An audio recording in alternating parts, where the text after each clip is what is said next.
दोस्तों, आज हम बात करेंगे भारत के रियल एस्टेट मार्केट की ताजा स्थिति के बारे में। देश के प्रमुख शहरों में घरों की कीमतें आसमान छू रही हैं, जिसका असर बिक्री पर पड़ रहा है। मुंबई में मांग 30% तक गिरी है, तो दिल्ली एनसीआर और दूसरे शहरों का क्या हाल है? इस वीडियो में मैं आपको पूरी जानकारी दूंगा, तथ्यों और आंकड़ों के साथ। तो वीडियो को अंत तक जरूर देखें, लाइक करें और चैनल को सब्सक्राइब करना ना भूलें।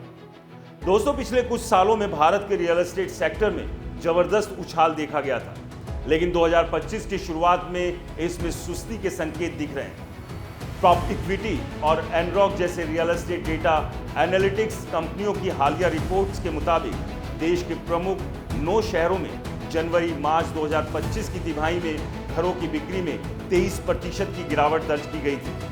पिछले साल इस तिमाही में 1.36 लाख यूनिट बिके थे, जो इस साल घटकर 1.06 लाख यूनिट रह गए।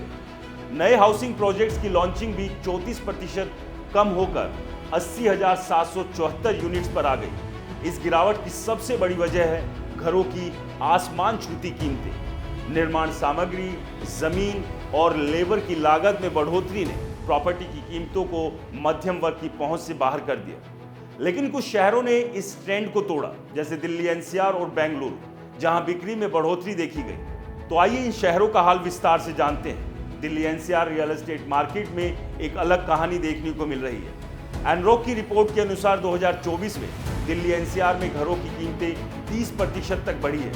औसत कीमत 5,800 रुपये प्रति वर्ग फुट से बढ़कर 7,550 रुपये प्रति वर्ग से करीब 12,000 रुपये प्रति वर्ग फुट तक पहुंच गई है। इसके बावजूद दावा किया जा रहा है कि दिल्ली एनसीआर में बिक्री बढ़ रही है। अप्रैल-जून 2025 में बिक्री 16% बढ़कर 11,730 यूनिट तक पहुंच गई। लेकिन सबसे बड़ा सवाल ये है कि क्या ये आंकड़े सही है? क्योंकि दिल्ली एनसीआर में जिस हिसाब से रियल एस्टेट की गति दिख रही है, उससे ये अंदाजा लगाया जा रहा है कि दिल्ली एनसीआर में भी लगातार बिल्डर्स का रुझान अफोर्डेबल की बजाय प्रीमियम प्रोजेक्ट्स पर ज्यादा है, जिसके चलते एंड यूजर्स यानी कि मध्यम वर्गीय का घर खरीदने का सपना दूर की कोड़ी हो चुका है। तो ऐसे में बड़ा सवाल यही है, क्या सच में दिल्ली एनसीआर में बिक्री में तेजी आई है? क्योंकि अलग अलग रिपोर्ट्स में अलग अलग दावे भी किए जा रहे हैं। लेकिन इस सब के बीच बड़ी बात यही है कि बड़े शहरों में लगातार बिल्डर प्रीमियम प्रोजेक्ट्स पर काम कर रहे हैं, क्योंकि बिल्डर्स को लगता है कि सबसे ज़्यादा प्रॉफिट अगर कहीं पर है तो वो लग्जरी प्रोजेक्ट्स में, और निवेशकों का रुझान भी लग्जरी प्रोजेक्ट्स की तरफ है। लेकिन हाल ही में कई एक्सपर्ट्स ने जो अपनी राय खास तौर से दिल्ली एनसीआर के रियल एस्टेट सेक्टर को लेकर दी, उससे ये सवाल खड़े होते हैं कि क्या दिल्ली एनसीआर का रियल एस्टेट धीरे धीरे अब रिसेशन की तरफ कदम बढ़ा चुका है? क्योंकि रियल एस्टेट एक्सपर्ट्स का मानना है कि दिल्ली एनसीआर के रियल एस्टेट में सट्टेबाजी जमकर हो रही है। निवेशक अलग अलग बिल्डर्स के अलग अलग प्लान्स के साथ पैसा तो इन्वेस्ट कर रहे हैं, लेकिन जो रिटर्न उन्हें मिलनी चाहिए वो रिटर्न नहीं मिल रही है।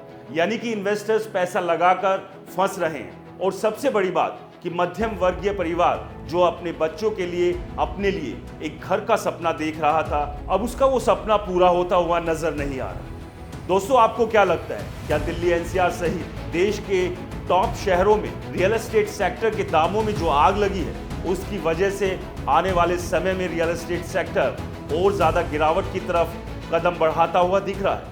हमें कमेंट्स कर जरूर बताएं। नमस्कार।